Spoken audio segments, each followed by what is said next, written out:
సర్వోన్నతుడును మహోన్నతుడును పరిశుద్ధుడును నిత్య నివాసి అయిన యేసుక్రీస్తు పరిశుద్ధ నామముని ఉదయకాల శుభములు మీకు తెలియజేస్తున్నాను. ఇది నా దేవుని యొక్క వాక్య ధ్యానము. యేసుక్రీస్తు ప్రభువుల వారికి ఉన్నటువంటి మరొక పేరు తృణీకరింపబడిన వాడు. యెషయా గ్రంథము 53వ అధ్యాయము 3వ వచనం. ఆ క్రింద వచనాన్ని కూడా మనం గమనిస్తే, అతడు తృణీకరింపబడిన వాడు అయ్యాను కనుక మనము అతనిని ఎన్నిక చేయలేకపోతేమి అని అంటాడు.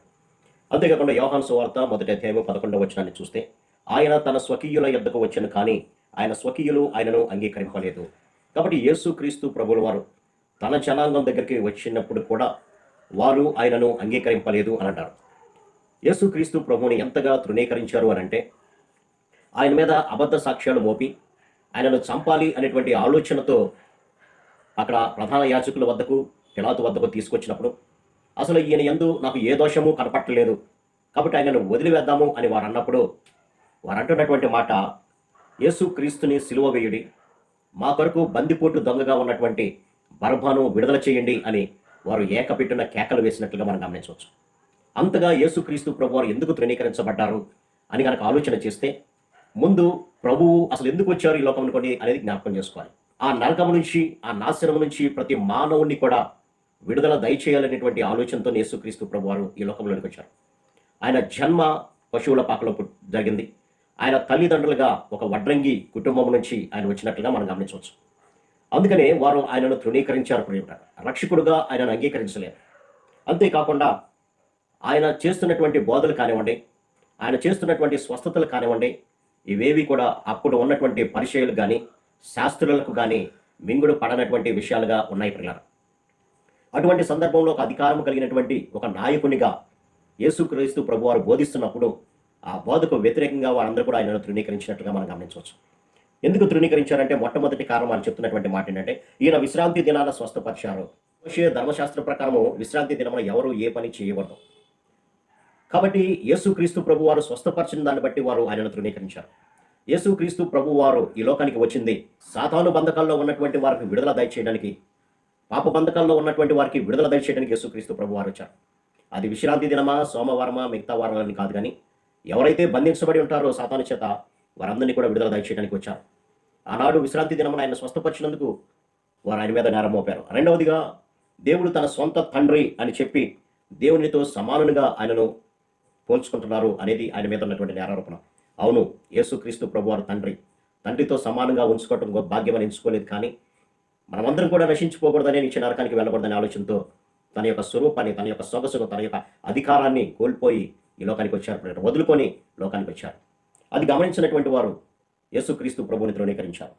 అలాగే ఆయన ఇచ్చేటువంటి పాప క్షమాపణ, ఆయన బోధించేటువంటి పశ్చాత్తాపాన్ని గురించి వారు తృణీకరించారు. ఎందుకంటే ఆనాడు ఉన్నటువంటి పరిసయ్యులు కానీ శాస్త్రులు కానీ, మా వద్దకు వచ్చి మీరు మీ పాపములను కనుక చెప్పుకున్నట్లయితే మేము క్షమిస్తాము, మేము ఒక తాకీదుని ఇస్తాము, దాని ద్వారా మీ పాపాలు క్షమించబడతాయని వారు చెప్పారు. కానీ యేసుక్రీస్తు ప్రభు అయితే ఆ విధంగా బోధించకుండా తండ్రి యొద్ద వేడుకుంటే తండ్రి క్షమాపణ దయచేస్తాడు అని బోధించడం వారికి నచ్చలేదు పిల్లలు.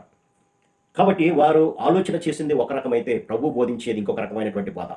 అందుకే వారు ఆయనను తృణీకరించినట్లుగా మనం గమనించవచ్చు. ఇక మరొకటి గమనిస్తే, వారి క్రియలు చెడ్డమైనందున యేసుక్రీస్తు ప్రభుని రక్షకుడుగా అంగీకరించడానికి వారు మనసు ఒప్పలేదు.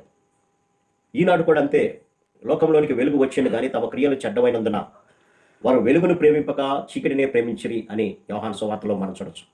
కాబట్టి ఈ లోకంలో ప్రతి ఒక్కరు కూడా ఇప్పుడు కూడా యేసుక్రీస్తు ప్రభుని రక్షకుడిగా అంగీకరించకపోవడానికి కారణం ఏంటంటే, యేసుక్రీస్తు బోధలన్నీ కూడా ఈ లోకానుసారమైనటువంటి మనుషులు ఏ విధంగా అయితే జీవిస్తారో అన్నిటికీ వ్యతిరేకమైనటువంటి బోధ యేసుక్రీస్తు ప్రభు చేశారు. అనగా ఈ లోకస్తులందరూ కూడా శరీరాశలు, నేత్రాశలు, జీవకుడంబం వెంట పరిగెత్తుతూ ఉండేటువంటి వారు. కానీ ప్రభు అంటున్నటువంటి మాట, ఎవడైనాను లోకమును ప్రేమించిన ఎడల వాడు నా దాసుడు కాదు అని అంటాడు. లోకాన్ని ప్రేమించడం అంటే శరీరాశలను ప్రేమించడమే, నేత్రాశలను ప్రేమించడమే, జీవకుడంబాన్ని ప్రేమించడమే. వాటిని ఎవరైతే ప్రేమిస్తూ ఉంటారో వారు నా దాసులు కాలేరు అని ప్రభు శ్రమిస్తుంటే వారికి బోధ నచ్చలేదు పిల్లలు. అందుకే ఆయనను తృణీకరించి, ఆయన రక్షకుడుగా అంగీకరించకుండా ఆయన ఇచ్చేటువంటి రక్షణను తృణీకరించి వారు నిత్యమైనటువంటి నాశనానికి వారు వెళ్తున్నారు. అందుకే ప్రభు అంటున్నాడు, నేను రక్షకుడుగా నశించిపోతున్నటువంటి వారిని వెతికి రక్షించడానికి నేను ఈ లోకానికి వచ్చానని ప్రభు చెప్తుంటే, మీ శరీరాశలను వదిలివేయండి, మీ నేత్రాశలను వదిలివేయండి, మీ జీవకుడంబాన్ని వదిలివేయండి, ప్రతి వారితో ప్రేమ కలిగి ప్రతి వారిని మీరు ప్రేమిస్తూ ఈ లోకంలో నా ఆజ్ఞల ప్రకారం గైకొంటే మీకు నిత్య జీవాన్ని ఇస్తానని దేవుని యొక్క వాక్యం సెలవిస్తుంటే వారు దురద చెవులు కలిగినటువంటి వారుగా ఆ మాటలను విననొల్లక ఆయనను తృణీకరించి ఆనాడు సిలువ వేశారు. ఈనాడు మనలో కూడా చాలా మంది అనుదినము ఆయన యొక్క మాటలను వింటూనే ఆయనను మన యొక్క ప్రవర్తన చేత, మన క్రియల చేత, మన మాటల చేత, మన చూపుల చేత అనుదినము ఆయనను సిలువ వేస్తున్నాం. కాబట్టి రక్షణను తృణీకరిస్తే భయంకరమైనటువంటి వేదన కలిగినటువంటి స్థితిలోకి మనం వెళ్ళిపోతాం పిల్లలు. అలా కాకుండా ఆయన ఇచ్చేటువంటి రక్షణను పొందుకుని నిత్య జీవాలలోకి వెళ్ళాలంటే యేసుక్రీస్తు మన సొంత రక్షణగా అంగీకరించాలి. ఆయనను తృణీకరించుకొని ఆయన బోధన ప్రకారం మనం జీవిస్తే ఆయన మన కొరకు వాగ్దానం చేసినటువంటి నిత్య జీవంలోకి మనం అందరం కూడా వెళ్తాం. కాబట్టి ఆయనను విశ్వసిద్దాం, ఆయన ఇచ్చేటువంటి నిత్య రాజ్యాన్ని పొందుకుందాం. అట్టి కృపా పరిశుద్ధాత్మ దేవుడు మనందరూ దయచేయండి కాక. ఆమేన్. ప్రార్థన. సర్వశక్తుడా ప్రేమ గల మా తండ్రి, మిమ్మల్ని ఎంతమంది తృణీకరించినా మేము మాత్రము ఒక రక్షకుడిగా మిమ్మల్ని గుర్తించిన ఆయన, మాలో ఉన్నటువంటి ప్రతి పాప సంబంధమైనటువంటి విడిచిపెట్టిన ఆయన పరిశుద్ధమైనటువంటి జీవితం మేము జీవిస్తూ మీరు వాగ్దానం చేసిన నిత్య రాజ్యంలోకి ప్రవేశించే భాగ్యాన్ని మాత్రం దయచేయమని యేసు నామమున వేడుకొంచున్నాం తండ్రి. ఆమేన్.